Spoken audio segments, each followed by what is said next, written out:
Hello, today I will discuss the transformer in a simplified yet detailed manner to get an intuitive understanding.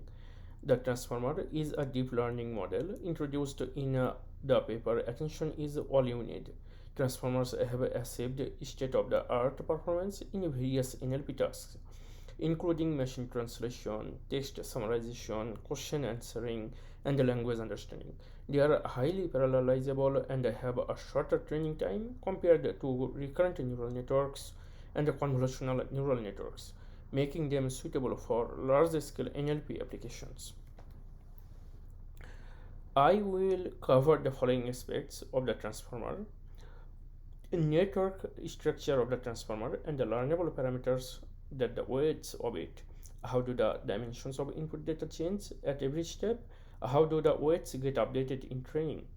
Intuitive understanding of encoder and decoder.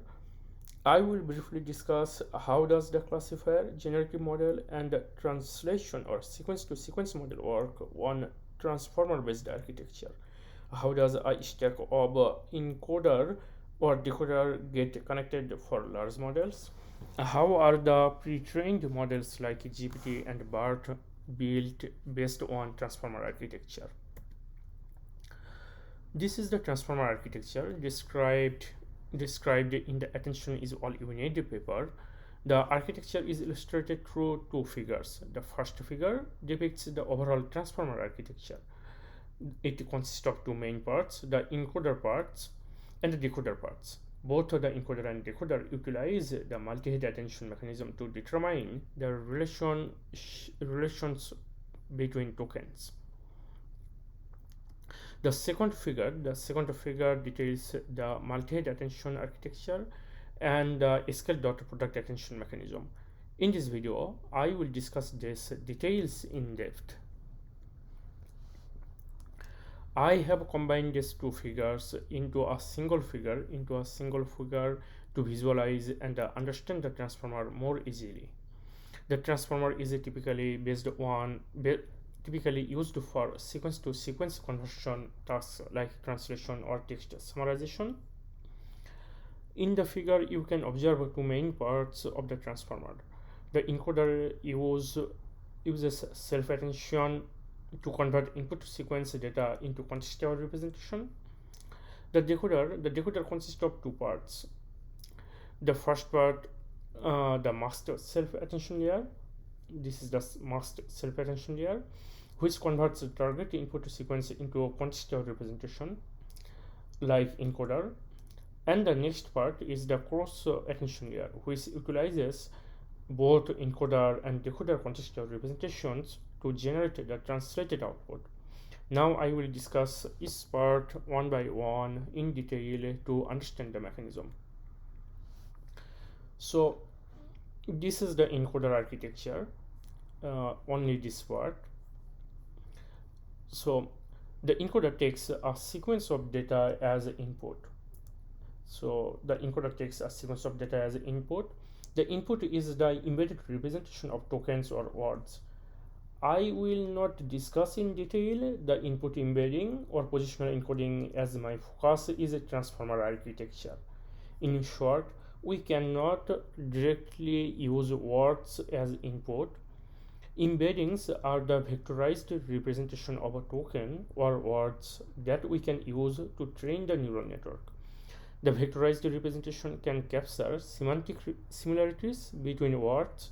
Also, it can capture some local context, local context. But transformers offer a more sophisticated architecture that can capture long-range dependencies, positional information, and complex relationships within text data, leading to state-of-the-art performance in many NLP tasks. So, since word embeddings do not inherently contain positional information of tokens, we add the positional information to the embedded representation as well. The position information remains constant and does not change during training because the location of each word is constant. So the positional encoding does not change during the training. The word embedding can be also constant if we use a pre-trained model. So there are some pre-trained embedding models like word2vec or globe. If we use them, it's possible we we can keep them constant as well, or they can be fine-tuned or learned during training as well. To facilitate the addition, this input embedding and the positional encoding, the dimension of word embeddings and the positional encodings are typically equal. So both are 10 512 10 by 512. So now we obtained a vector representation of input data that we can use to train the neural network. So in this example, let's consider the length of this input sequence is 10. So suppose there are 10 tokens or 10 words in this input sequence. We have this input representation, this embedded representation, which is a 10 by 512. So for each word the representation is 512, the vector representation. We create 3 copies of this representation, which serves as query, key, and the value input for the attention mechanism. So the transformer uses attention mechanism. So this is the attention mechanism. So for this, it uses query, key, and value. The query, key, value all are the same representation of this input sequence. Each of the query, key, and value vector undergoes a linear transformation. So this query, key, and value undergoes a linear transformation through a fully connected or dense layer. This transformation changes the dimensionality of the vectors. The query and the key vectors are transformed from dimensions dm to dk, while the vector value vector representation changes from dm to dv. So this query and key, the initial representation was 512 n dm. It changes to n dk. So the query and key needs to be same dimension, so that's why it changes from dm to dk. But the value vector, that can be different dimension, so it changes to n dm to n dv. In this example, the query key value or 10 by 512 changes to 1064. So the fully connected layer connects from 512 to 64. Now after getting this transformed output, we calculate the attention score here by multiplying this query and key. As you notice, there is no other learnable neural network layer before calculating this attention score.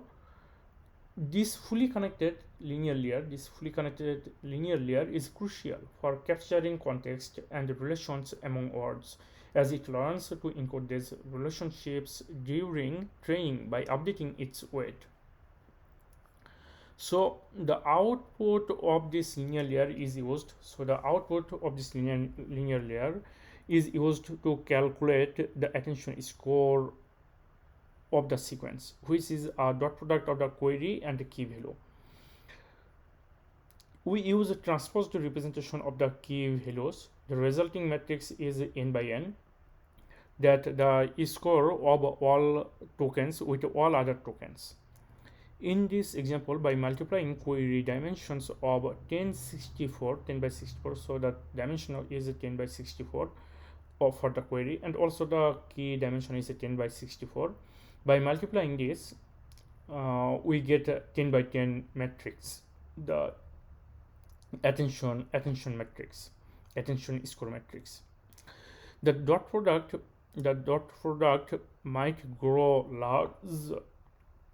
The dot product might grow large in magnitude, pushing the softmax function into region where it has extremely small gradients. To counteract this effect, we scale the dot product by multiplying 1 by root dk. So we scale this value score, attention score, and then we apply the softmax activation function on this scaled attention score. The softmax activation function converts the scores as a probability that sum to 1. The resulting value are the attention or relation score among the token in the input sequence. So we get the attention score here, the final attention score here, the among the tokens in the input sequences. Finally, we multiply this attention or relation scores to the value vectors.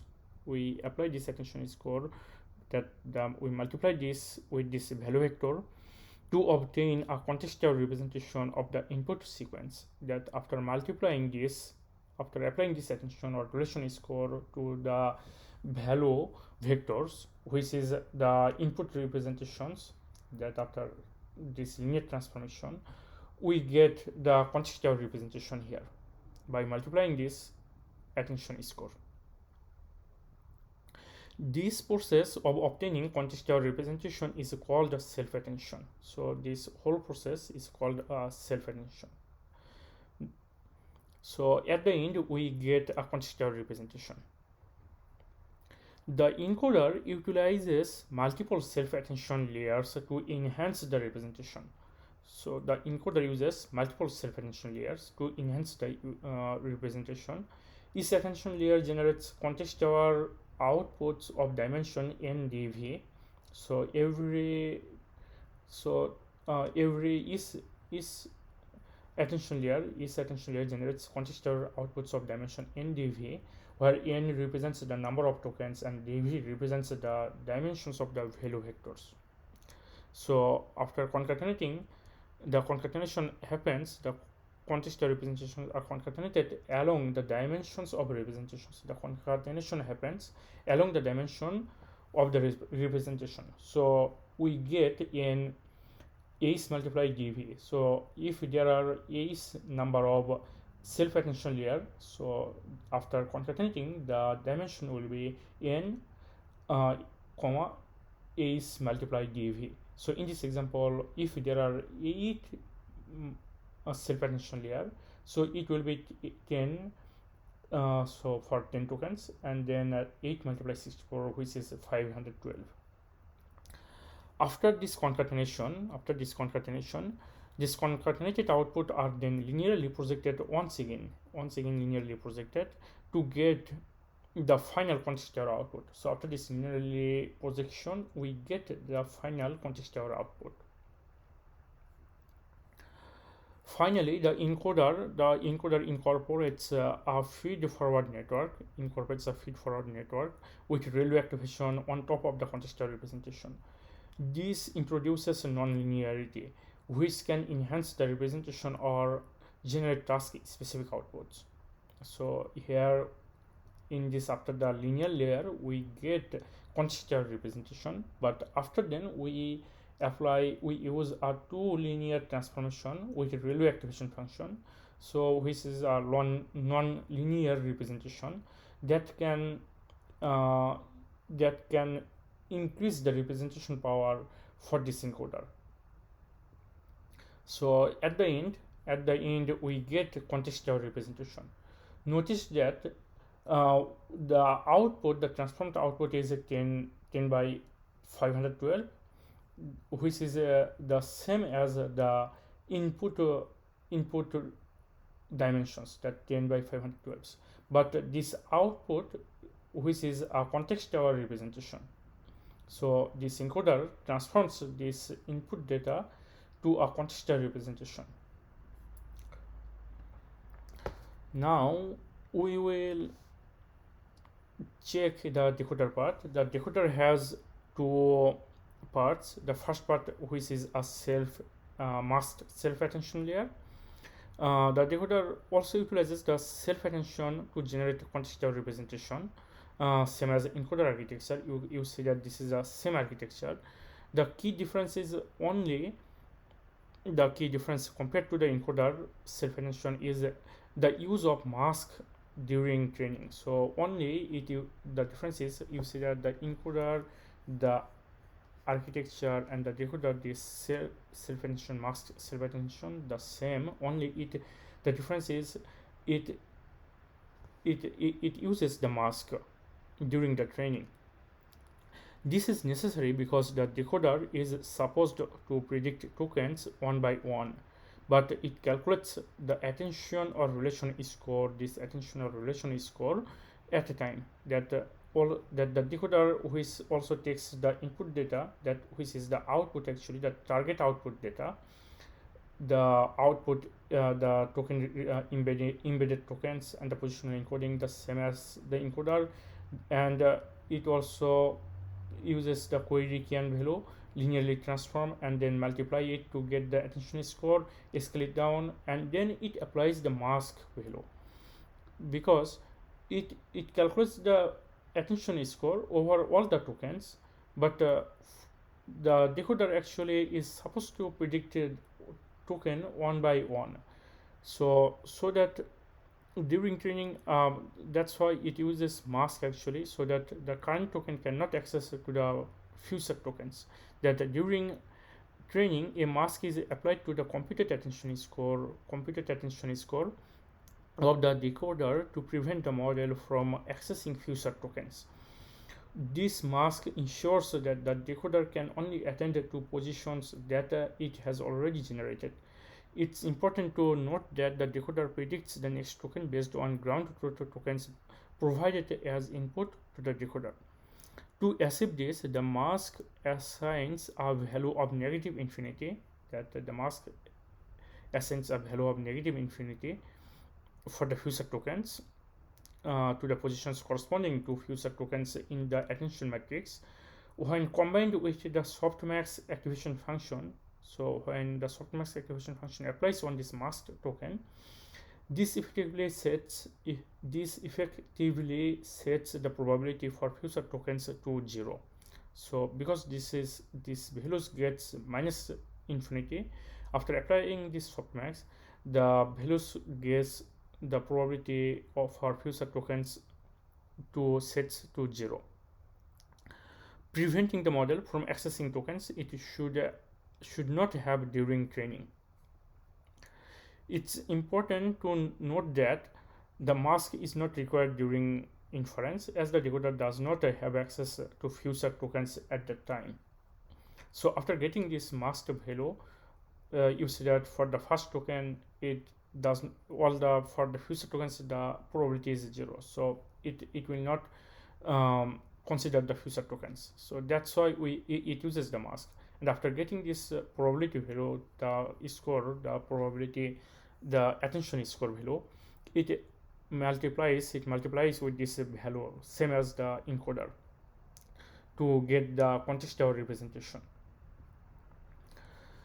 There is another thing, the decoder also prevents a start of a sequence SOS token for shifted output write outputs. This facilitates the prediction of the first token of the sequence. As you noticed, since the decoder adds negative infinity for future tokens, so because it adds the negative infinity for the future tokens, if the decoder does not prevent a SOS token, the softmax will generate invalid output because all the values are negative infinity at the beginning. To prevent this, the decoder is fed with SOS token, which serves as the known output for the first token. Another reason is it also provides a signal to the model to begin the generation process by producing the first token, which is known of the target sequence during the inference, that by passing this SOS token, it sets the model to start generating the data. So the key difference here using the mask and the decoder adds a SOS token at the beginning. and it generates the contextual representation of this target outputs, same as the encoder. Now, the second part of the decoder utilizes cross attention. The second part of the decoder utilizes the cross attention, which employs the encoder generated contextual representation as a key and value, while using the decoder generated contextual representation as a query.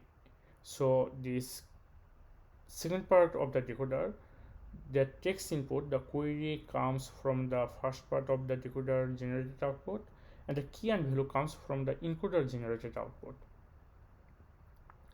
Similar to before, the attention mechanism calculates the attention or relation scores by multiplying the query and key. So you see that after getting this query, key and value, it transforms through the linear layer, then multiply this query and key, where the query comes from the decoder part and key comes from the encoder part. It by multiplying it calculates the attention score, and this attention score applies to the value that the value comes from the encoder part to get the translated output. So this value, which is the input data that comes from the encoder output, and we calculate the attention score by using this encoder output and the decoder output. We calculate the attention score. We apply that attention score to the input data representation that comes from the encoder to get the translated output. So by multiplying, we get here the translated output. We do it so we do the same like the encoder and the decoder for the several self attention layer, and we concatenate it, and linearly we transform it, and then we apply the feed forward network to get the final output. At the end of the multi-head attention layer, the decoder adds another linear layer and applies softmax activation over all the tokens of the vocabulary. Based on the probabilities generated, it determines the output token. So at the end, this representation, it adds another linear layer and applies the softmax activation function, which applies over all the tokens of the vocabulary and produces the probability. Based on this probability, the model selects which token, the output token. It's important to note that there are several methods for selecting the output token, including greedy decoding, which selects the highest probability token, or beam search, top case sampling, top piece sampling, etc. So based on this output token, if that token is not correct token based on the loss, this applies the chain rule to update the weights during the backpropagation, because this architecture, this encoder and decoder architecture, that's a complex architecture. So it applies the chain rule in the backpropagation to update the weights.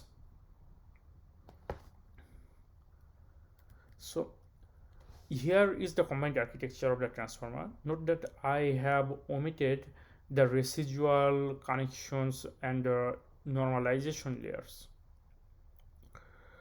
So this is the combined architecture of the transformer. You say that the key and value comes from this encoder part. The query has come from the first part of the decoder, and applies it to get the output token. And we can see that this architecture actually, in this architecture, this simplified architecture, I have omitted the residual connection and the normalization layer. You see that here, after every multi-head attention, it uses a residual connection, and then it adds the normalization layer. Here, after the multi-head attention layer, here the feed forward network, here masked multi-head attention layer, it applies the residual connection and the normalization layer. I have omitted it here um, in the description to focus on discussing the transformer mechanism in detail. So I have omitted this part to focus on discussing the transformer mechanism in detail. Residual Normally, the residual connections and the normalization layers are primarily utilized to maintain the stable training. So this residual connection and the normalization layer helps for the stability in the training. So this is not the main part of this architecture, but it's helps for the training, for the stability in the training. Larger models utilize stacks of encoders. So this is the transformer, the encoder and decoder, the transformer. But for the larger models, it utilizes stacks of encoders, that several encoder it applies several encoders instead of only one encoder. By using several encoders, that the stack of encoders and stack of decoders, it enhances the representation capacity of the data. So for the larger models, it applies several multiple encoder and multiple decoder one by one, one by one, as a layer, which enhances the representation capacity of the data. Now we can understand that the encoder converts a sequence of data into a contextual representation, high dimensional representation. This representation can be used not only with the decoder, but also for classification tasks. In classification tasks, only the encoder is needed. Actually, the decoder is not required. A stack of encoders can be used for tasks such as named entity recognition or sentiment analysis. So you see that this encoder generates a rich output, actually, which is a contextual representation. So this rich output can be used in the classification tasks. Actually, it gives a better result, this rich output. So we can use this output for the classification task, and for that we don't need the decoder. Some pre-trained models for these tasks include BART, Robata, XLNet, and DistilBART. Similarly, like this encoder, we can use several decoders. Stack of decoders can be used for certain language models. Responses are generated based on provided prompts. So it takes prompts as input, and based on the prompt, it calculates this attention score to predict the next token. And based on that, if the token is correct or wrong, it can update its weights.